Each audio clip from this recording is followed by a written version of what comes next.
Hello, welcome back to the channel. And today we are continuing on our journey of very cheap pedals, or the cheapest pedals that I can find on the internet.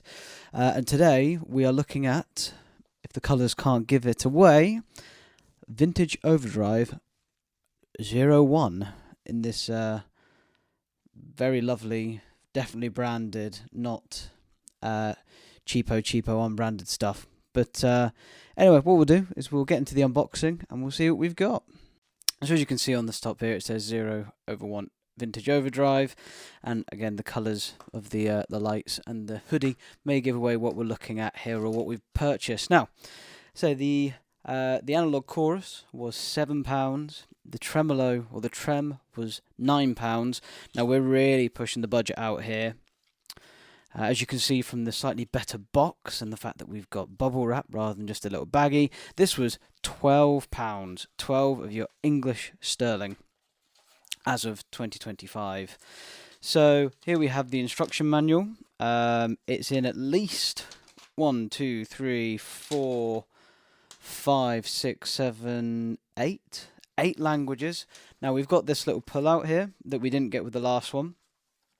So the warnings, usage, you've actually got a list here. I don't know if this is going to pick up in terms of how close the camera can get, of the different pedals that come with these, or this series or brand. But you've got the Vintage Overdrive, the Ultimate Drive, the Crunch Distortion, the US Dream, the Classic Chorus, Vintage Phase, Analog Chorus, so we do already have that one, Digital Delay, Tremolo, so we've got that one, and then an Analog Delay. So I think even if it doesn't say Iron on this box, it's probably the safe assumption is they are all the same brand making these. So yeah, so there's the user manual. We don't really need to read this, apart from do not let the machine fall or hit hard surfaces, or do not damage the surface of Huizu with the help of regulations or drugs. Brilliant. So alongside that, we do have a power cable. It's a assumption is 9V, but you've got that end into a USB. So I've never seen one of these before. DC 9V out. So here's your bubble wrap, making sure that everything stays damage free. And then here you go, in a nice sparkly green finish. Let's get rid of that. Let's see if that's actually going to come out if I get some more light.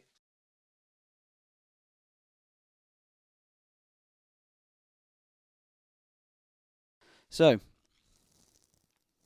hopefully that sparkly finish is coming across a little bit, but it's green, so you know what we're trying to emulate here. You've got your volume, you've got your tone, and you've got your drive. I mean, obviously, you know, they feel cheap, but they're not going to go and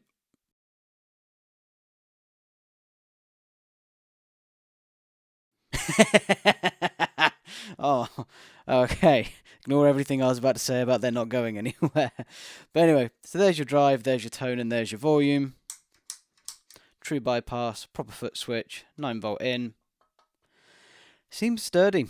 You've got your feet on the bottom here so that it doesn't go anywhere. Obviously, I'll rip that straight off and get some Velcro on there. It's saying replace the battery if the LED is dim or off during the effect of the mode. Now, the other two couldn't take batteries.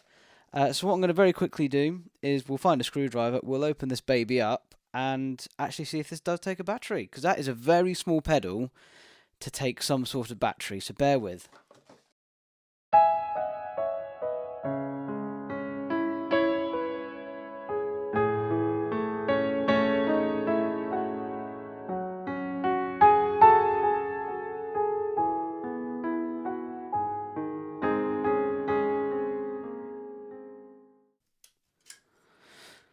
Okay, so I think what is obvious is there is no space for a battery in there. So no, this is not supposed to be powered with a battery. So yeah, so that must just be a very generic safety thing on the back there.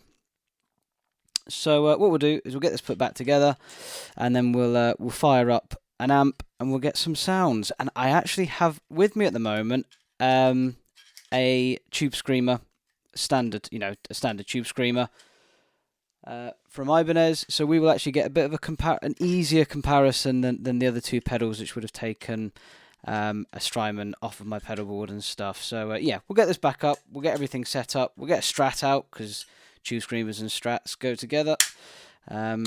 Although don't worry, I will do my best not to play some blues, and because I'm a very poor blues player.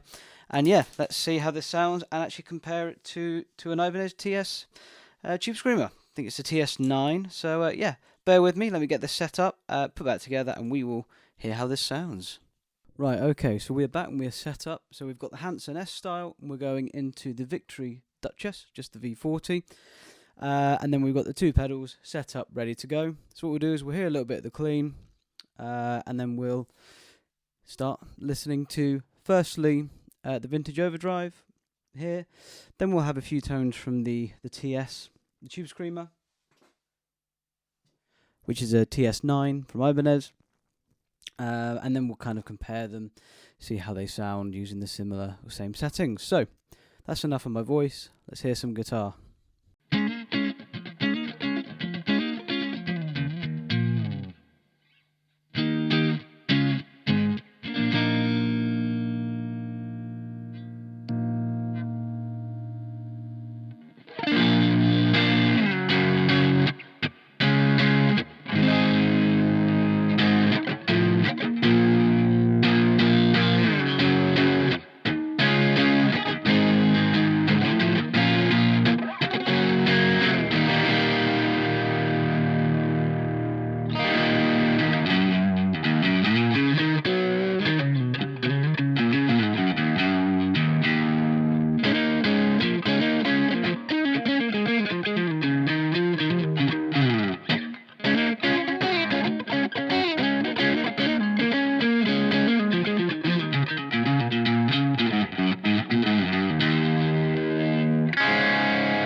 that brought some interesting results actually.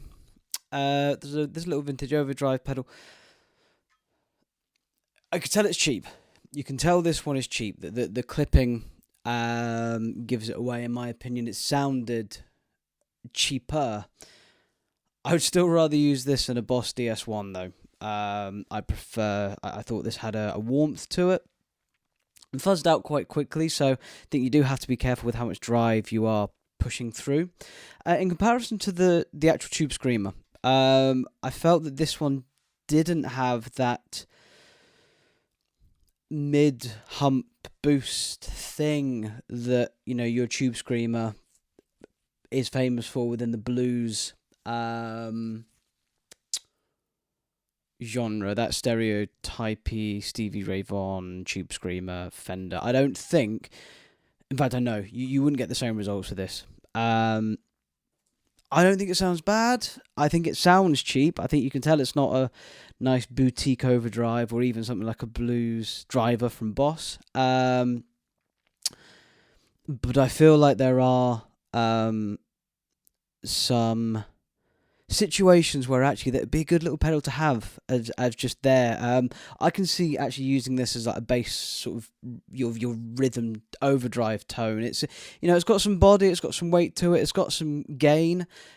It's not a transparent overdrive in my opinion. It coloured the sound quite a bit, I guess, as you would expect.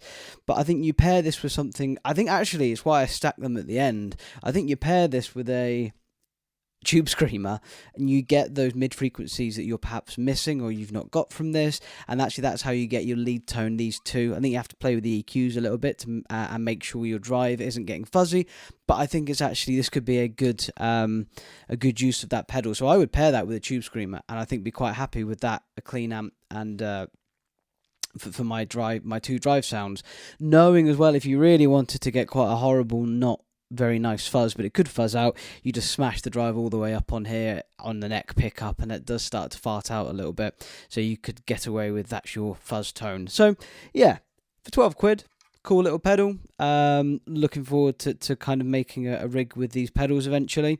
But yes, it was a little gainier than I anticipated, and I don't think really sounded that similar to the TS9 as a unit. But yeah, another cool little cheap pedal. You know, just goes to show that you don't have to spend hundreds and hundreds of pounds to get a usable tone. It's nice to get a better tone, but to get a usable tone, the cheap pedals out there will do a job, especially if you're a beginner and you were just getting into the world of pedals. You know, I remember that journey very well. So yeah, 12 quid for this, comes with a power supply. Cool little pedal. Would recommend. But until the next little video, take care, and I'll catch you in the next one.